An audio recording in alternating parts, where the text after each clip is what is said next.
Good evening and welcome to Capital Connection, where we join the dots to give you the big picture for business in Africa. I'm Chris Bishop. On the agenda, the woes of Zimbabwe. It's deepening every day as the country faces power outages, raging fuel prices and no internet connection. All the while, the Zimbabwean President Emmerson Mnangagwa is talking trade and sipping tea in Russia. He's also going to Davos next week. More of that later in the show. Our guests will discuss the short and long-term ramifications of what was once known as the breadbasket of Africa. On a slightly more hopeful note, in Cape Town's township Khayelitsha, where we speak with a thriving entrepreneur who is running a trending gourmet three-story restaurant and bar. But first, Kenyan citizens have been left shell-shocked after gunfire and explosives rang around a hotel complex in the capital city, Nairobi. A number of people have been reported to have been killed. The Kenyan police evacuated the hotel building and have told the press that the area has been secured. The terrorist attack has been linked to Al-Shabaab, a Somali-based militant group who've claimed responsibility for the violence. The Somalian group have vowed to keep attacking Kenya as long as its soldiers continue to occupy parts of Somalia. Kenya had provided soldiers to go to Somalia in support of an African Union peacekeeping mission. Now, moving on to West Africa and Gabon, President Ali Bongo, who has been out of the country for a couple of months recovering from a stroke, has returned to office to attend the swearing-in ceremony of the new government. Now, a bit more hopeful news. A three-story gourmet establishment in the heart of Cape Town's township of Khayelitsha, which all started with a mobile Chesa Nyama, is bearing fruit. CNBC Africa's Kopano Gumbi spoke with the mastermind entrepreneur behind this venture. Siphelo, tell us, how did you start Milk Bar and Restaurant? The milk restaurant, I started it in construction, that was on 2017. And the construction were completed on the 18th. The opening was on the 19th of 2018, December, on the peak season. Now, how was the peak December season for you since you just opened? It was overwhelming. The reception that we got from the community and the people. Outside Khayelitsha and inside Khayelitsha, a lot of people were excited, the beauty of the establishment, they were looking forward. So they came in numbers. They came in numbers. Now, have you always wanted to open a restaurant? Yes, opening a restaurant was always my dream. I think I did it 2012, but it was a smaller scale. Then 2018, it was in a bigger scale. And when I started it, when I did the opening, the reception that I got, it was too much over what I expected. But still, the renovations, there's still more on the milk restaurant in terms of the infrastructure. Tell us about the challenges of opening a restaurant in Khayelitsha. The challenges that we were getting, the service, our service is below par. But we are doing something about it. It's not easy dealing with food, especially the establishment. It's 3 floors. And the point of sale, we don't even have the point of sale. We're using manual. So you can imagine someone that's on the 3rd floor, on the rooftop, ordering food and drinks. Let's say we have 60 people on the rooftop that are ordering drinks and food. The waiters have to run down the ground floor to place the orders into the shelves, and so that process on its own, it's delaying. I think that's the main reason why the customers are complaining about the service in terms of the food delaying in the kitchen. But we are doing something about it. Any other challenges you faced leading up to opening? The renovations are not 100% complete, but because I'm the sole owner of that establishment, I'm doing everything on my pocket. So you can imagine doing a triple store, never got a pen into the bank, doing cash, I'm doing a lot of sacrifices, but I'm not complaining. That's what I wanted. I was too ambitious, So I must be able to deal with it. So you say you funded this project all on your own? Yes, 120% correct. That must have been very expensive. Can you tell us about that?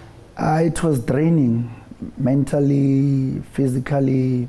It was draining a lot. But each and everything that had happened to me 2018, through the process of building the establishment, the challenges that I faced, the sacrifices that I made, I felt lonely. It was difficult for me to even to go and buy a pair of a turkey, even a pair of a jean, because a pair of a jean cost 1.5, 2,000. That's how many cement you buy in the 1.5. That's almost close to 20 cements to 30 cements. So they make a huge difference into the establishment. So it was difficult for me to take care of myself because I had this baby of the milk restaurant, and I wanted to make that dream to manifest. So the only way for me to make it manifest was to make sure that I sacrifice a lot. Then there are certain things that I need to do, there are certain things that I need not to do, so that I make that dream possible. And you couldn't get funding from outside partners? No, I could not. How come? People could not, most people could not believe into that, because already there next to me there's a big establishment that is well known, that is very, very busy, and it's not possible for someone coming from the township, growing in the township, to do a 3-store restaurant. How will you be able to make your money back? So no one wanted to take that risk. So it was difficult for me. Even the bank, I tried to convince Standard Bank. I've been banking with them for 8 years, but it was not easy for them to come to the party. But now they want to come to the party because the establishment is there and is complete. Where do you see the business going in the next few years? The next few years, first of all, I want to make sure that I deliver. I make sure that I bring quality service to the township. The same service that's there in the suburb areas, it's the same service that I want in the township area. But it's not easy to be able to pull that, because in the township, there are systems in place. When you do an establishment, there's a certain number of people that you can employ within the area, irrespective of the experience of what qualifications they have, because they believe that I need to upskill the people. So whoever I bring that has the qualifications must upskill the people that's within the surrounding areas. So it's the process, but we'll be able to overcome it. Kupano Gumbi with that interview. Now, speaking about food, I'm coming hot foot from a breakfast this morning with President Cyril Ramaphosa, the head of the Republic of South Africa. Now, he was talking about the country's prospects in Davos next week in Switzerland, the World Economic Forum, where the major economies of Africa are all going to try to get foreign investment to help build their economies. What are the prospects? Now, one of the thorny questions that President Ramaphosa is going to have to answer is the question of appropriation of land without compensation, which at the moment appears to be his government's policy. How is he going to approach that? Well, under question at this breakfast this morning, he gave us some sort of idea. And yes, we should also be able to articulate a message that is coherent on, say, land reform. Now, if you go through the manifesto of the governing party, you will see that the issue of land reform is clearly and well articulated.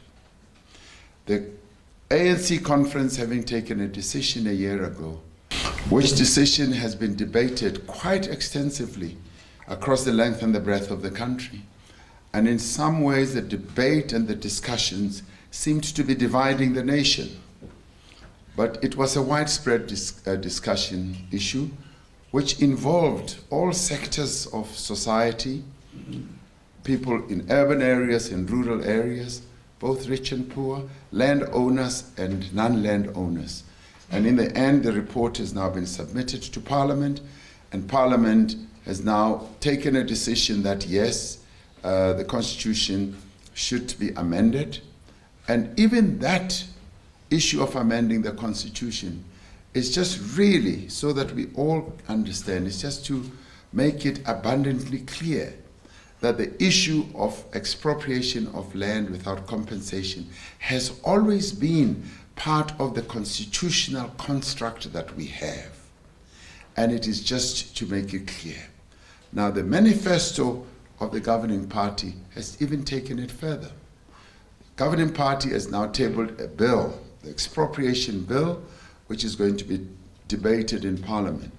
And if you read that expropriation bill very carefully, you will see how the expropriation process will take place, the various steps and measures that will be taken, and which land will be liable for that type of expropriation.